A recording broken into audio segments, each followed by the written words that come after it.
Vous vous sentez constamment overbooké? Vous avez trop de choses à accomplir et n'avez jamais le temps de rien faire?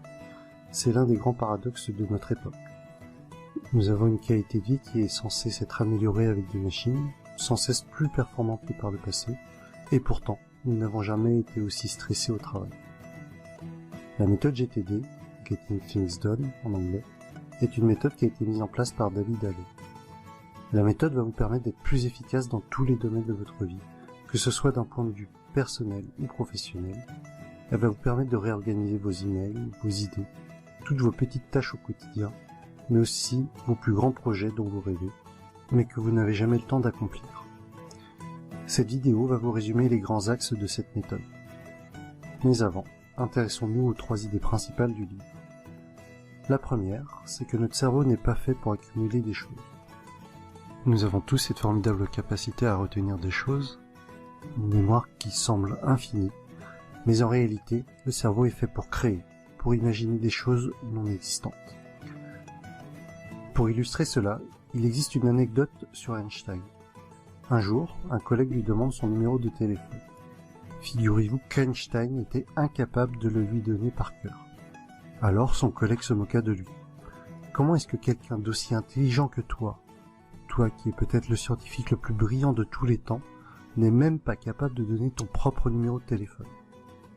Ce à quoi Einstein répondit. Quoi ça sert de retenir mon numéro alors que je l'ai inscrit quelque part sur mon carnet? Il ouvra alors son aide-mémoire et donna son numéro. Einstein fait donc partie de ces personnes qui sont persuadées que le cerveau est fait pour réfléchir, créer, imaginer.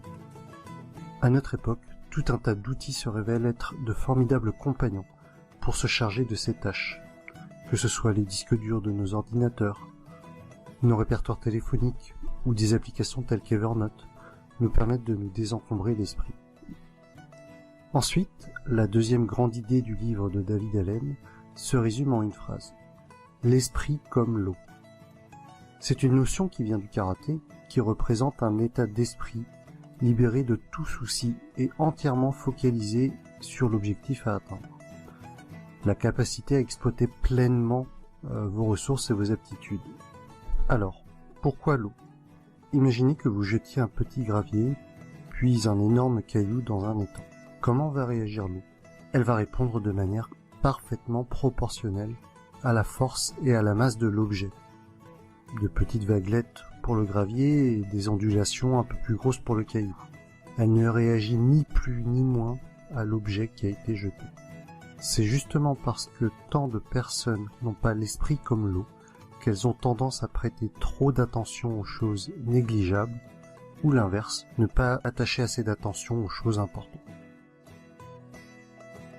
Enfin, la troisième grande idée de la méthode est qu'il faut allouer un espace mental pour être productif. Trop souvent, dans nos vies, nous sommes dérangés par diverses choses. Cela peut être une pensée parasite, un truc que vous avez à faire pour plus tard, une course qu'il ne faut pas oublier lorsque vous allez rentrer chez vous ce soir, ou encore votre meilleur ami qui va fêter son anniversaire la semaine prochaine, et vous êtes censé lui préparer une surprise, mais vous n'avez toujours pas d'idée. Et au final, vous finissez naturellement par mettre tout cela sur le dos du manque de temps. Bon, comment remédier à cela? La méthode GTD nous propose 5 étapes clés pour nous aider à devenir plus efficaces. Premièrement, la collecte. Il faut que vous recensiez tout ce qui peut représenter une tâche à faire, un projet, que ce soit pour maintenant ou plus tard, que ce soit personnel ou professionnel. Le but de cette étape est de vous débarrasser de tout ce qui pourrait importuner votre esprit. Deuxième partie de la méthode, le traitement. Ici, on va avoir une approche ciblée pour vider la boîte de collecte. À chaque entrée, on va se demander de quoi il s'agit. Une action est-elle nécessaire, oui ou non? Si la réponse est non, est-ce qu'on doit jeter l'entrée, la classer? Peut-être qu'elle pourra servir comme référence plus tard, ou bien la réserver pour une action ultérieure. Si la réponse est oui, est-ce qu'il s'agit d'un projet ou d'une action unique? Et si l'action peut être faite en moins de 2 minutes, eh bien, faites-la dès maintenant. Sinon, est-ce que vous êtes la personne la mieux placée pour faire cette action? Est-ce que, par exemple, vous pourriez la déléguer? Vous pouvez aussi reporter l'action à plus tard. Troisièmement, la partie organisation. Dans cette rubrique, il va nous falloir mettre de l'ordre parmi les éléments activables et ceux qui ne le sont pas. D'abord, les éléments non activables rentrent dans 3 catégories. Poubelle, pour les éléments que nous souhaitons jeter. Incubation, pour les éléments sur le long terme. Référence. Même s'ils n'exigent aucune action, beaucoup de documents sont riches en informations. Par exemple, tout papier administratif qui pourra être utile plus tard, ou tout document permettant d'aider dans le déroulement d'un projet. Maintenant, pour gérer la liste des objets activables, nous allons créer des projets. Chaque projet sera défini par un résultat voulu, ainsi qu'une liste d'actions concrètes réalisables. Nous allons tenir à jour un calendrier. Nous tiendrons à jour une liste de premières actions à exécuter, ainsi qu'une liste de tâches dont nous attendons l'exécution. Quatrième partie de la méthode GTD, l'examen. Il est primordial de revoir régulièrement l'ensemble des actions et projets. Les actions qui sont notées dans un calendrier doivent être prioritaires. Vous les avez notées dedans parce qu'elles ne pouvaient pas se faire à un autre moment, à une autre heure ou une autre date.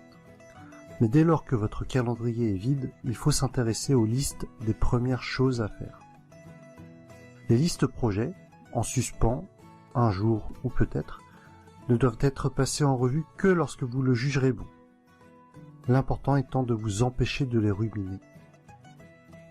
Un facteur clé de réussite, c'est d'effectuer cette partie examen de manière hebdomadaire. Le fait de revoir régulièrement l'ensemble de vos actions, rappels, projets, va empêcher votre esprit de s'en emparer et de s'activer à vous les rappeler. Mettez à jour toutes vos listes, confirmez que le système est clair, à jour et complet. Enfin, dans la 5e et dernière partie, qui correspond à celle de l'action, prenez de bonnes décisions sur ce que vous devez faire à divers moments de la journée. La décision sera toujours plus ou moins intuitive, mais vous la prendrez avec beaucoup plus d'assurance si vous vous préparez convenablement. Et voilà, mon résumé de la méthode GTD, inspiré du livre de David Allen.